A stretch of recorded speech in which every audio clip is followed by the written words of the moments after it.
Lorsqu'on arrive chez cet homme de lettres, on vous annonce, ou l'on vous prévient, le médecin, c'est au-dessous. Dans le vestibule, des portes s'ouvrent comme des boîtes à diable pour laisser apparaître un visage de femme blonde, la moustache d'un homme à lunettes, sûrement étranger, l'uniforme d'une infirmière ou d'une cheftaine, une tête de pomme qu'on appelle de partout d'un tas de noms d'oiseaux. Lorsque l'homme de lettres apparaît, on pense plutôt à une bête de lettres avec de longs membres, une peau blanche au toucher, recouverte par endroits d'un pelage jaune et beige. Il redevient homme dès qu'on l'imagine en culotte courte, à quatre pattes, jouant au train, spécialement au train. En effet, il y a quelque chose d'SNCF en lui, un côté signal, plutôt signal d'alarme, un côté aussi gare de triage, très ouverte et infinie de prolongement. De plus, comme il est grand, il vous regarde toujours, surtout quand vous êtes petit, comme si vous vous trouviez à l'horizon. Il a horreur des fautes de perspective. Mais entrons reconnaître les lieux de tant de crimes dont le coupable et la victime sont une même personne, celle dont vous devez trouver le nom. Après les salutations d'usage. Voici l'animateur du lieu, l'âme damné des lanceurs de mode, le romancier scandaleux de J'irai cracher sur vos tombes, j'ai nommé M. Boris Vian. Aux surprises, je m'attendais à voir en le rencontrant un personnage d'allure satanique. Je trouve un doux jeune homme blond, au teint laiteux, à l'œil candide. À 1h du matin, il entreprend de me faire des déclarations avec une mesure qui est de nature à bouleverser l'idée qu'on peut se faire de lui dans les provinces ignorantes. Et des provinces ignorantes, il y en a beaucoup à Paris. Parce que tout ce que je fais, je le fais en toute innocence, que les gens sont souvent très surpris, évidemment. Je ne me rends pas compte. Alors les romans scandales. Ah ben, vous comprenez, pour moi, ça n'a rien de scandaleux. C'est peut-être pour ça que j'ai fait ça en toute innocence. Parce que vraiment, quand on parle des choses simplement et sans y attacher d'importance, on ne voit pas pourquoi les gens se choquent. S'ils se choquent, c'est vraiment qu'ils ont une mauvaise conscience, à mon avis. Tandis que la vôtre est d'une limpidité. Oh, d'une limpidité parfaite. À nul autre pareil. Vous savez, on est coupable que quand on se sent coupable. Même pas de snobisme. Non, non. Pas. Mais si vous me permettez cette question, pourquoi avez-vous choisi Saint-Germain-des-Prés pour vos exercices musicaux? Parce que je crois que vous aimez sincèrement et profondément et passionnément la musique de jazz. Oui, ça c'est une de mes manies, mais vous savez, il n'y a guère que cet endroit-là où on puisse faire de la musique de jazz et conserver un public. Parce que, si vous prenez la Bastille par exemple, oui. À la Bastille, si vous jouez autre chose que de l'accordéon, vous vous faites tuer.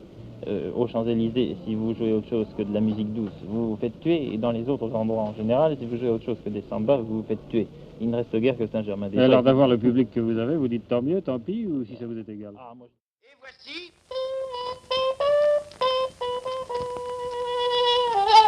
du fil à retordre. Improvisation par Boris Vian et son orchestre.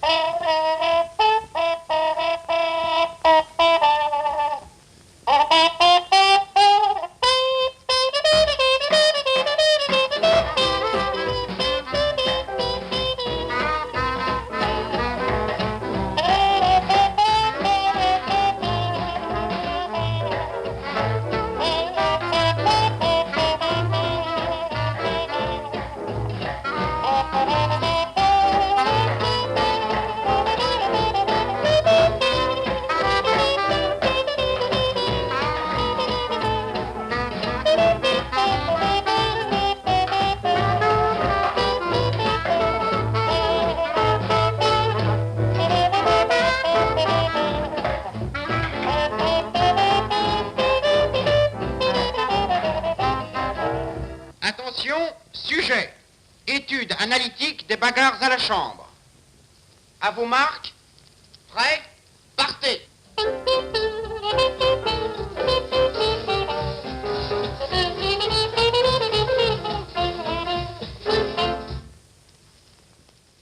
Jacques Duclos.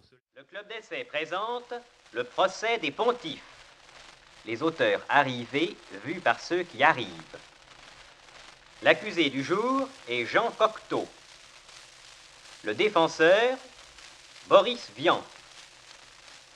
L'accusateur, François-Régis Bastide. La parole est à Boris Vian pour la défense de Jean Cocteau. Messieurs, Avant de plonger l'accusation dans la confusion qu'il lui a plu d'encourir, je crois de mon devoir de résumer ses chefs principaux. Car si j'ai personnellement eu le temps de saisir leur essence, étant donné ma longue pratique de la justice, je doute que l'auditeur honnête puisse se trouver au même point.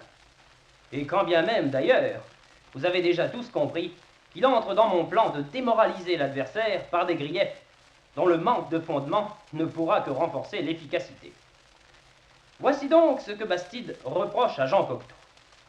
D'une part, les clins d'œil systématiques au public. Il aurait même pu dire les clins d'yeux, car Cocteau se sert sûrement des deux. D'autre part, la gratuité de sa morale. Toutes les causes te sollicitent, tu as voulu ne te priver d'aucune, te glisser entre toutes et faire passer le traîneau. Gâchant ainsi, dit Bastide, le métier de scandalisateur. Et enfin, sa sécheresse et la part trop grande faite au mécanisme qui, chez lui, arriverait à tuer la passion.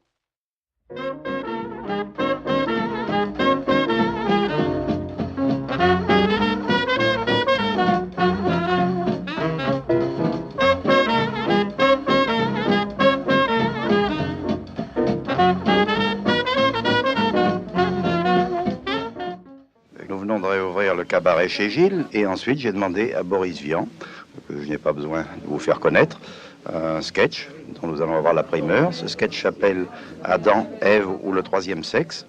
Il a été mis en scène par Michel Deray, qui va également faire ses débuts chez Gilles, avec toute sa troupe, Barbara Lage, Monique Laurie, etc., etc. La musique est de Boris Vian, les décors sont de Pierre Aumé, et je crois que nous allons avoir un bon résultat avec toute cette excellente collaboration. Mais nous en sommes persuadés, tout ceci semble d'excellente manière, mais vous pourriez nous donner quelques détails sur ce sketch au titre un peu inquiétant, quand même, le troisième sexe. Vous savez, non, Boris Vian prétend que c'est un sketch qui peut être donné dans un patronage, j'en doute fort, mais enfin je pense que le public réagira de bonne manière à ce sketch qui va être, je crois, très amusant.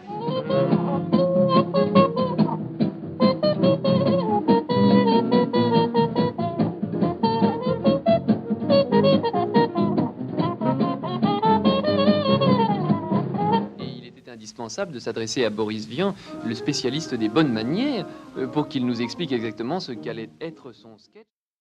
De Boris Vian, dont nous connaissons Les Carisseurs pour tous et Cinéma Sacre, et qui annonce le goûter des généraux, nous dirons qu'il peut représenter l'avant-garde du jeune théâtre.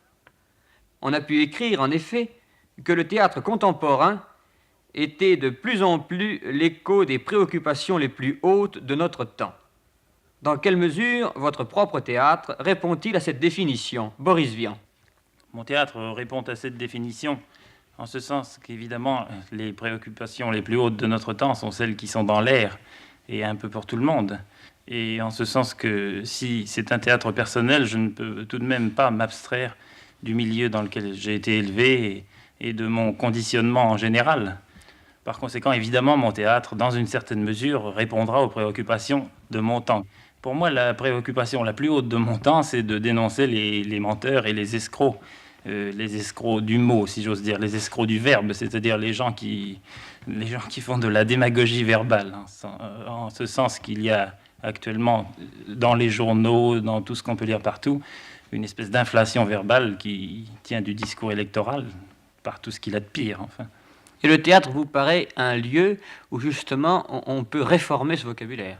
Le théâtre me paraît un lieu où on peut le réformer parce que le théâtre est présenté dans des conditions qui font que ça prend une assez grande portée. Eh bien, nous pourrions parler maintenant de Mademoiselle Julie. Je crois que cette pièce n'a pas été jouée en France depuis de très longues années. Oui, elle a été créée au Théâtre de l'Œuvre par Luc Nepot. Je crois que Boris, qui est là à côté, nous dira ça mieux que moi.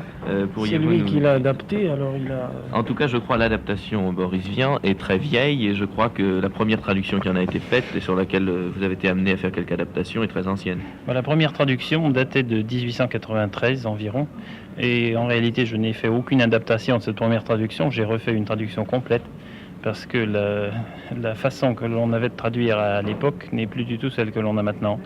Maintenant, on est tout de même beaucoup plus exigeant du point de vue fidélité au texte.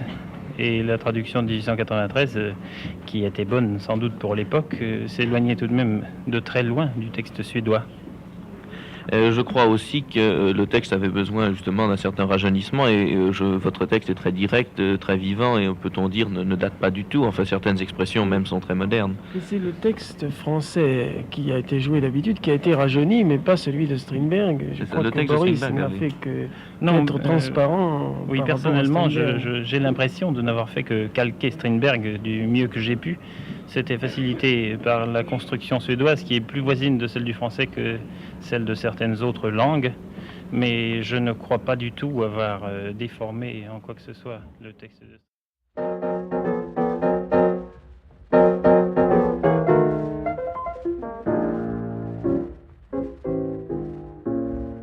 C'est un curieux livre que Boris Vian publie aux éditions Vrille sous le titre L'Arrache-cœur.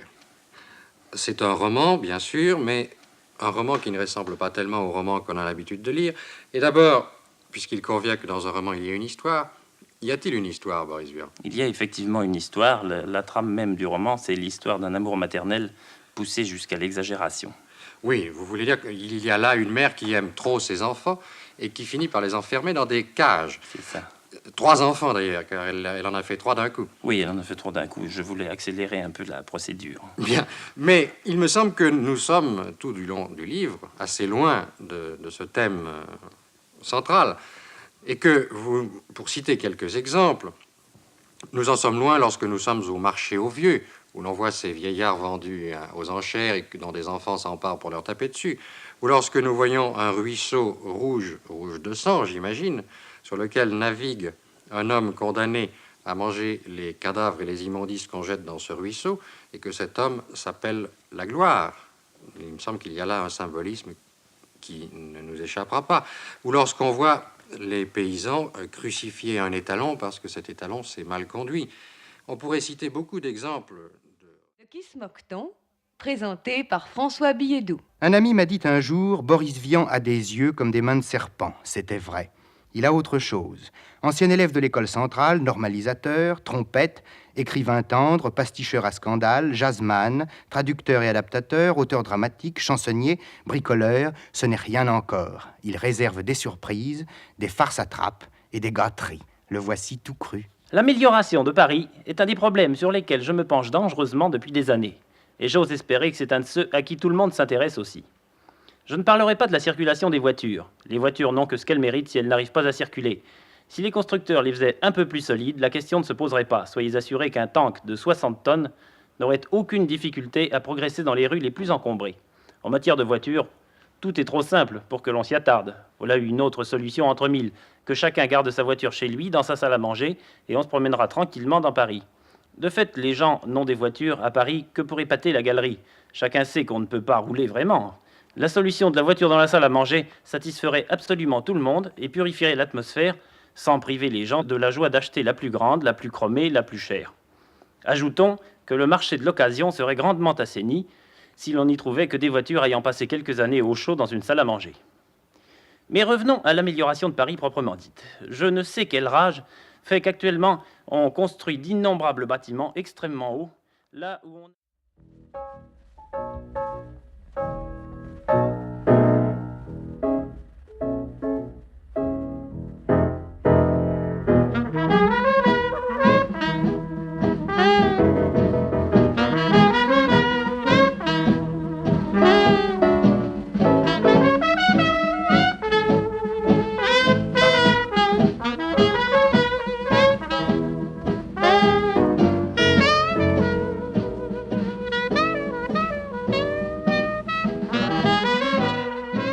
Si vous le voulez bien, Boris Vian, nous allons d'abord préciser que dans l'automne à Pékin, il n'est question ni d'automne, ni de cette ville chinoise. Pourquoi ? Effectivement, il y a une chose à propos des titres que j'ai toujours défendue, c'est qu'on n'a pas lu le livre quand on lit le titre. Par conséquent, si le titre n'a aucun rapport avec le livre, ça n'a aucune importance. Et il vaut même mieux que ça n'ait aucune importance, parce que de deux choses l'une, ou bien le titre est bon, il résume le livre, et ça n'est plus la peine d'acheter le livre, ou bien le titre est mauvais et il n'intéresse pas. Alors je crois que ce qu'il faut trouver, c'est un titre qui soit un tout en soi et qui donne envie de lire le livre. Moi, personnellement, l'automne à Pékin, ça m'avait paru... Mais c'est un beau titre, très poétique. Une assez jolie saison. Et en fait, votre roman se passe en grande partie au milieu d'un désert, un désert où il fait très chaud. Donc nous sommes très... Félix Labisse, peintre français, né le 9 mars 1905 à Marchiennes, dans le Nord. Vous vous intéressez aussi à la chanson, je crois? Oui. Oui. Oui, parce que j'ai beaucoup d'amis qui chantent des chansons, beaucoup d'amis qui en composent. Oui, mais enfin, pas n'importe quelle chanson. Ah non. Hein? Non. Par exemple, il y en a un que vous aimez bien, c'est Boris Vian. Ah, Boris, beaucoup. Oui, beaucoup. Mais alors, voyez-vous, aujourd'hui, j'avais demandé à Boris Vian d'écrire une chanson spécialement à votre attention. Mais la chanson n'a pas paru assez grave pour aller avec vous ce soir. Et il a aussi, lui aussi, voulu faire un poème. Alors, nous n'aurons pas la chanson nouvelle de Boris Vian, mais nous aurons un poème très grave, écrit fort gravement à votre attention par Boris Vian. C'est un poème composé de tous les calembours que Labisse a dû entendre à satiété pendant sa vie. Je l'ai fait pour le défouler enfin. Félix, dès son plus jeune âge, manifesta tous ses dons en repeignant au cirage les 3 chiens de la maison. Ridiculisant bientôt Blaise Pascal et sa brouette, d'un cadre et 2 vieux cerceaux, il créa la bicyclette. Puis il mit à fermenter de vieux morceaux de citrouille qu'il put bientôt distiller en inventant la bistrouille. Il ne devint pas ministre, il avait trop de vertus, évitant ce sort sinistre. Attention, garez-vous, ce soir on les attaque. Les bourgeois, les salauds, va bien falloir qu'ils raquent. On n'est pas sur le tas pour jouer de la figléide. On va prendre un gros coffre et lui percer le bide. On perce. Comment la musique intervient-elle dans votre spectacle quand je vois à l'affiche une musique de Boris Vian? Eh bien ça, Boris Vian va vous l'expliquer. Je peux dire qu'elle intervient surtout à titre, si vous voulez, de commentaire. Je veux dire que les acteurs ne chantent pas en situation. Mais Boris va l'expliquer. Ben, si vous voulez, la musique intervient au titre de représentation de l'ignorance de la société qui a vécu, au fond, cette aventure de Bono. La société ne sachant pas du tout ce qui se passait, évidemment, il se reflète, je pense, dans la musique, une sorte d'innocence vis-à-vis de tous ces événements qui fait un contraste avec la pièce de Henri-François Rey, dont le ton est souvent très dur et, je crois, assez vrai. Musique et chansons. Écoutez, presque toutes les chansons, j'ai fait la musique. Il y a 2 chansons dont mon camarade Jimmy Walter a fait la musique, en particulier le tango des Joyeux Bouchers et la Java des Chaussettes à clous. Et pour toutes les autres, j'ai fait une musique alors qui est beaucoup plus adaptée, qui colle, si vous voulez, plus à l'action. Et ces musiques s'inspirent des musiques même contemporaines de la bande à Bono? Un peu, si vous voulez, mais pas tellement. Par exemple, c'est surtout une musique composée en vue d'établir une sorte d'atmosphère. J'ai fait...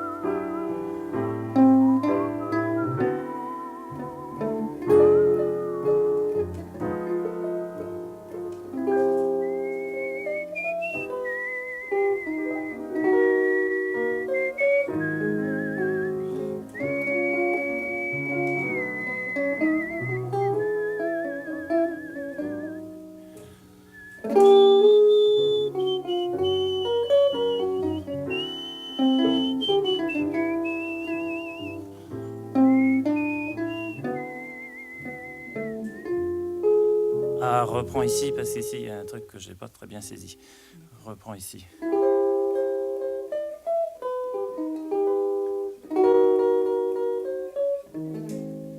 Ah bon, c'est quelle harmonie, ça? La bémol 7e. La bémol 7e, et tu enchaînes sur... Eh bien, chers amis, nous sommes aujourd'hui chez Boris Vian, qui travaille à la composition d'une chanson. Boris Vian, voulez-vous dire quelques mots à nos auditeurs de cette chanson? Boris Vian, il est assez inhabituel de voir votre nom figurer au générique d'un opéra. Est-ce que je vais vous demander comment vous avez été amené à vous intéresser à ce genre d'œuvre? Eh bien, depuis qu'on avait, avec Georges Delerue, fait le Festival de Caen il y a quelques années, qui était un grand spectacle de plein air, nous avions envie de tirer un opéra du sujet. Le sujet, c'était les aventures sentimentales de Lancelot et Guenièvre, qui, comme vous le savez, font l'objet d'un chapitre dans chacun des romans de la Table Ronde et qui n'avaient jamais été réunis. Alors nous n'avons absolument cherché à rien révolutionner, si vous voulez, ni dans le sujet, ni dans le traitement lyrique, mais ce que nous avons cherché à faire, c'est plutôt, grâce à la présence de Marcel Lamy et grâce à ses idées de mise en scène, plutôt une réalisation nouvelle, en sens que ça ne va pas se dérouler comme un opéra ordinaire. Il s'agit, en effet, je crois, Marcel Lamy, d'une mise en scène assez révolutionnaire. Ben, mon Dieu, le mot est grand, mais enfin, j'ai essayé de faire du neuf parce qu'il faut toujours enlever la poussière du théâtre lyrique. C'est ma formule, en tout cas. J'ai toujours essayé de le faire depuis pas mal de temps. En ce qui concerne Le Chevalier de Neige, j'ai demandé à Boris et à Georges Delrue d'écrire plutôt un opéra-film plutôt qu'un opéra conventionnel, n'est-ce pas? Et ainsi, nous sommes amenés à jouer un opéra qui se développe en 3 parties et 23 séquences, ce qui, évidemment, ayant demandé ça aux auteurs, me pose à moi, metteur en scène, des problèmes d'une difficulté assez inouïe. Si vous voulez bien, nous allons vous donner à présent une scène qui se passe.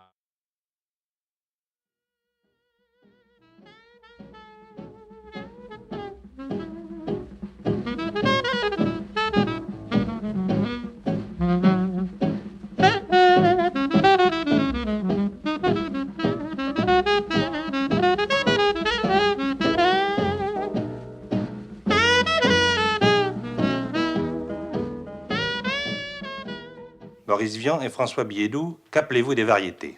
Dans l'ordre alphabétique, c'est Biédou qui va parler.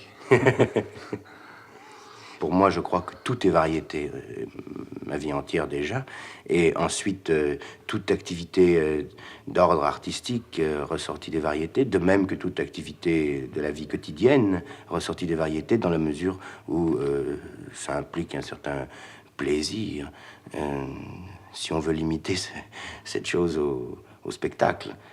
Je ne sais pas, je trouve que c'est un de ces mots qui couvre tellement de choses qu'il n'a plus de sens précis. Par conséquent, on peut lui donner celui qu'on veut. Le sens qu'il aura dépendra exactement des gens qui l'emploieront. Si ce sont des gens intéressants, ce sera des variétés intéressantes. Et si ce sont des imbéciles, ce sera des variétés minables. Il y a quand même un sens assez précis qu'on donne à ce mot-là. Quand on parle de variété, on suppose quand même quelque chose qui, en général, peut être considéré comme de 2e catégorie. Mais je ne sais pas ce qu'on peut considérer comme 2e catégorie, parce que dans chaque catégorie, on peut considérer des degrés et la bonne variété. Les oiseaux sont responsables de 3 au moins des grandes malédictions qui pèsent sur l'homme. Ils lui ont donné le désir de grimper aux arbres, celui de voler, celui de chanter. Ainsi commence l'introduction de l'ouvrage que Boris Vian vient de consacrer à la chanson, sous le titre « En avant la zizique » et sous le sous-titre « Et par ici les gros sous ». Il m'a fallu faire un plan très précis. Il m'a surtout fallu exercer successivement tous les métiers qui sont décrits dans ce livre, ce qui n'a pas été sans fatigue. Vous avez également fait quelques théorèmes. Oui, je les ai baptisés de mon nom, naturellement. Le premier théorème, c'est... Si ce sont les vedettes qui lancent les chansons, ce sont les chansons qui font les vedettes. Le corollaire numéro 1, c'est qu'une bonne chanson peut suffire à lancer un inconnu vers le succès. Vous avez un exemple extrêmement précis en ce moment, par exemple, Lucette Raya. C'est la Momo bouton, au bouton de culotte, pauvre môme pas là, qui vendait sans façon, qui vendait du bouton, pour la soie des coquettes, ou la toile des chemisettes, bouton, tête, tonton. Deuxième corollaire, un bon chanteur peut arriver à imposer une chanson médiocre. Vous avez exactement l'exemple brillant et opposé d'Annie Cordy, qui est vedette et qui a réussi à faire passer les paroles que je trouve extrêmement médiocres du pont sur la rivière Kwai. Boris Vian, lui, s'était juré de composer un ouvrage sur la chanson dût-il mourir à la tâche. Cet ouvrage, intitulé En avant la zizique, est paru aux éditions du Livre contemporain. Il est insolent et perspicace, révolté et plein d'humour, enfin exactement dans le ton de l'auteur de l'Automne à Pékin. Andante patafisicoso, comme dirait Boris Vian lui-même. Boris Vian, quelles sont les raisons intimes, j'imagine, qui vous ont amené à écrire En avant la zizique? Ce serait plutôt des raisons extimes, c'est parce qu'on m'a demandé de le faire. Ceci posé, ce sont des raisons... la chanson m'intéresse. J'aime assez entendre des chansons. J'ai commencé par aimer le jazz, et du jazz, je suis venu à la chanson américaine, puis à la chanson française, à mesure que j'apprenais le français. Alors l'idée m'est venue d'approfondir le problème. C'est donc en quelque sorte une espèce de physiologie de la chanson que vous avez voulu écrire. Oui, c'est un essai sur les différentes phases de la création d'une chanson et de sa mise en vente. La chanson, comment on la fabrique, comment on l'interprète, comment on l'édite, comment on l'enregistre, comment on l'exploite, etc. C'est la première fois qu'une tentative de genre est faite, je crois, à ma connaissance. Je crois qu'on n'a fait jusqu'ici que des ouvrages critiques sur la chanson, et les gens qui font des ouvrages critiques sur la chanson, généralement, ne sont qu'auditeurs. Alors, il se trouvait que j'avais pratiqué pas mal les phases de la chanson, et j'ai eu l'idée de me servir de mon expérience pour faire ce livre que l'on m'avait commandé avant même que je ne fasse cette expérience. Eh bien, puisque vous êtes orfèvre, Boris Vian, vous divisez la chanson de quelle manière? Par ordre de densité? J'ai essayé de faire une classification, justement.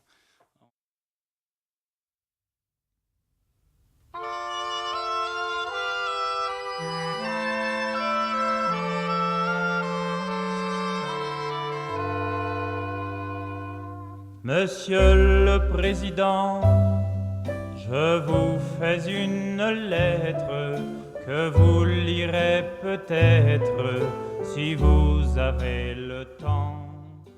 Boris Vian, il y a une pièce de Brendan Behan qui vient d'être jouée au Théâtre des Nations. Elle s'intitulait L'otage, enfin en traduction française. Est-ce qu'il y a un rapport quelconque entre cet otage et le client du matin dont vous venez de faire l'adaptation? Il y a un rapport lointain. Il y a d'abord un rapport évident, c'est le même qui les a écrites toutes les deux. Et puis l'autre rapport, au point de vue du sujet, toutes les deux sont un peu centrées autour d'une mort, autour d'une exécution, par pendaison d'ailleurs. Le thème de Client du matin, c'est tout ce qui se passe dans une prison la veille de l'exécution d'un condamné à mort. Mais voyons, c'est une pièce de quel ton? C'est une pièce noire ou une pièce comique? C'est une pièce plutôt vivante. Alors, il y a des éléments burlesques, très marqués d'ailleurs. Il y a des éléments humains, il y a des éléments franchement comiques, il y a des éléments un peu sentimentaux. Et puis alors, il y a un élément de tension qui est l'élément tragique, une espèce de tension qui monte. Le sujet de l'otage, c'est très simple. On attend dans une maison louche de Dublin, on attend la nouvelle de l'exécution d'un jeune Irlandais révolutionnaire qui a été mis en prison pour avoir tué des agents et qui doit être pendu le lendemain matin. Sur ces entrefaites arrivent des gens de l'armée révolutionnaire clandestine irlandaise. Ils ont choisi cette maison de passe plus ou moins louche et malfamée pour y séquestrer un jeune soldat anglais qu'ils viennent de kidnapper pour servir d'otage et tenter d'obtenir la grâce du jeune prisonnier irlandais. Alors on assiste à toute la vie de ce bouge et on participe à sa vie intime. Tous les locataires les plus insolites s'y rencontrent et font chacun leur numéro, au propre et au figuré, car chacun y va de sa petite chanson. Toutes les chansons sont d'ailleurs en situation. La taulière et le taulier évoquent les grandes années révolutionnaires, l'attaque du GPO, enfin tout ça. Et puis, alors, la tension croît un peu parce que le jeune soldat commence à se rendre compte que tout ça n'est pas tellement pour plaisanter, qu'il risque vraiment d'y perdre la vie d'ici le matin si rien ne se passe. Et profitant de sa situation embarrassée, si on peut dire, il y va à son tour de sa profession de foi. Il a notamment cette réplique superbe. Quand on lui demande, on lui explique pourquoi il est là. Pourriez-vous éclairer nos auditeurs avides de lumière sur le sens profond de la pataphysique, et nul n'est mieux qualifié que vous pour allumer notre lanterne. Nous vous écoutons dans le plus grand recueillement. Écoutez, la pataphysique est admirablement définie par Alfred Jarry dans Les gestes et opinions du Dr Faustrol. Je crois que cette émission vous donnera d'ailleurs les définitions même de Jarry. Pour résumer les choses un peu simplement, on peut dire que la pataphysique est à la métaphysique ce que la métaphysique est à la physique. Un des principes fondamentaux de la pataphysique est d'ailleurs celui de l'équivalence des contraires. C'est peut-être ce qui vous explique ce refus que nous manifestons de ce qui est sérieux et de ce qui ne l'est pas, puisque pour nous, c'est exactement la même chose. C'est pataphysique. Qu'on le veuille ou qu'on ne le veuille pas, on fait toujours de la pataphysique. Oui, sans le savoir. Sans le savoir. Il est évident que plus la pataphysique est consciente, plus elle se double de pataphysique inconsciente. Parce que le fait même de vouloir en faire est un acte hautement pataphysique. Et ce que l'on ignore lorsqu'on en fait volontairement est encore plus pataphysique peut-être. Si vous voulez qu'on donne un autre résumé, enfin un autre principe, c'est l'intérêt que portent les pataphysiciens à l'exception plutôt qu'au cas général. Vous savez que Jarry considère les lois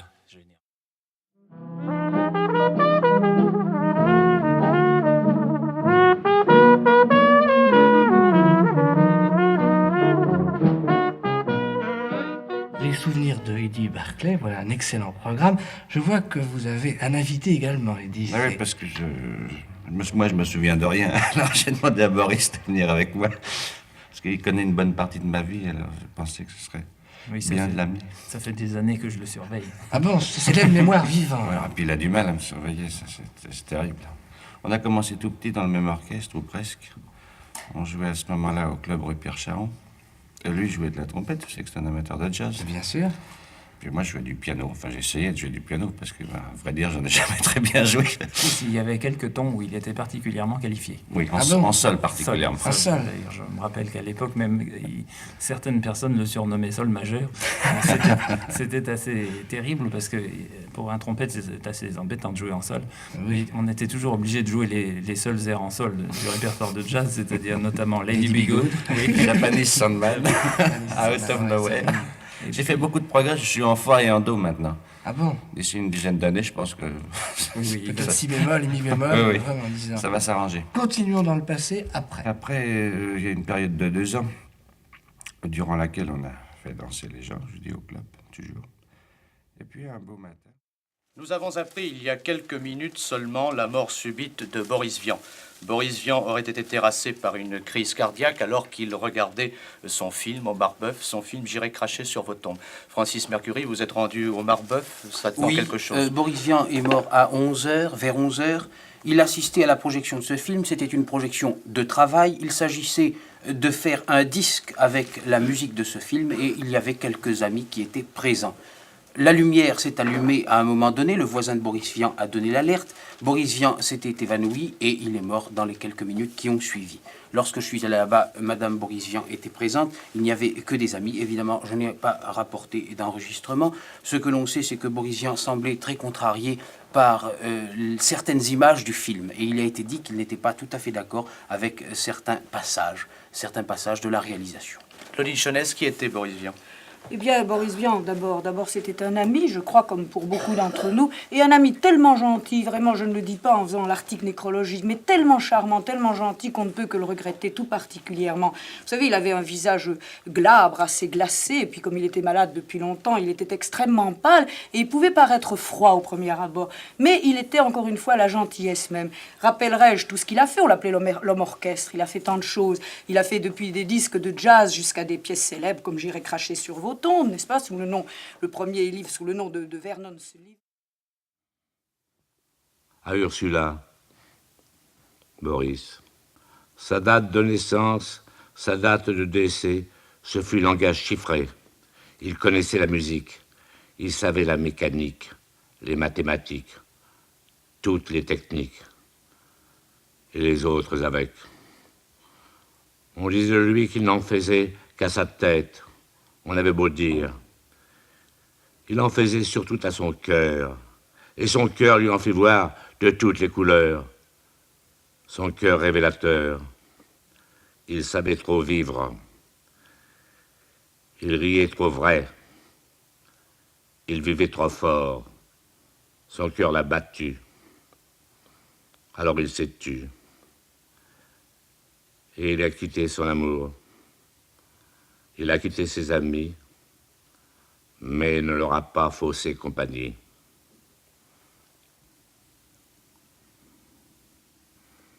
Boris, il est toujours vivant quand je parle de lui.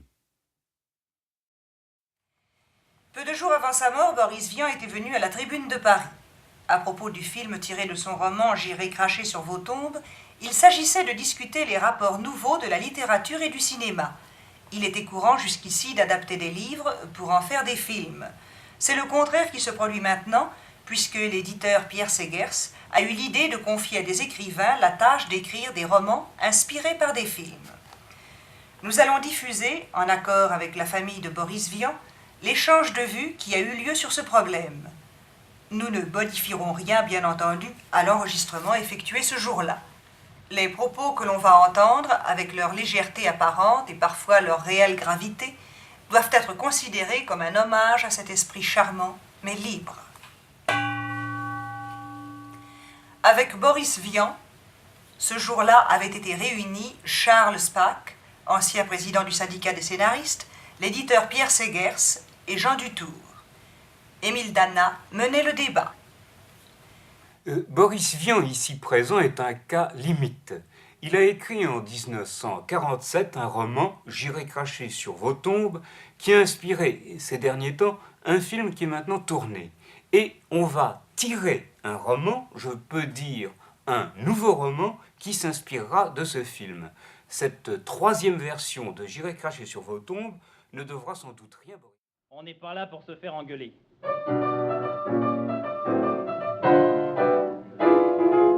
Ma femme a cogné si fort cette fois-là qu'on a trépassé le soir même et voilà qu'on se retrouve au paradis vers minuit devant Monsieur Saint-Pierre.